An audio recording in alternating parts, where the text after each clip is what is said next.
Bonjour à tous, bienvenue si vous nous rejoignez sur France 24. On est toujours ensemble dans Autour du monde. Voici les titres de ce samedi. La malnutrition à Gaza sans cesse plus meurtrière. Le combat continuera sans répit dans la bande de Gaza, prévient donc le chef d'état-major israélien si les otages ne sont pas libérés. Déclaration au cours d'une visite de troupes dans le territoire palestinien.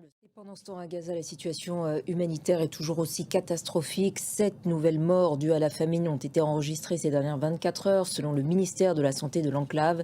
169 au total en lien avec la famine.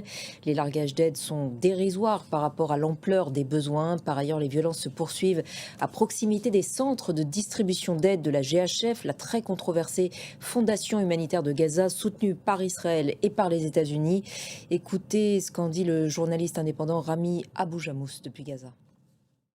Suite à présent de notre série de reportages à Soueïda, en Syrie, théâtre d'affrontements en juillet entre Druzes et Bédouins sunnites, des combats dans lesquels étaient également intervenues des forces gouvernementales, près de 1400 morts, majoritairement des Druzes, et plus de 170 000 personnes déplacées.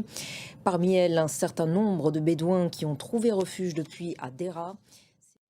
En Ukraine maintenant, alors que la Russie multiplie les attaques de drones sur le territoire, Kiev dit avoir frappé des installations pétrolières en Russie ainsi qu'un aérodrome militaire utilisé justement pour lancer des drones de longue portée.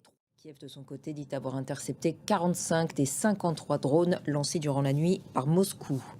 Et puis les tensions montent encore d'un cran entre la Russie et les États-Unis après que Donald Trump a ordonné hier le déploiement de 2 sous-marins nucléaires. Réaction à des commentaires jugés provocateurs de l'ancien président russe Dmitri Medvedev. Retour sur les événements avec Axel Simon.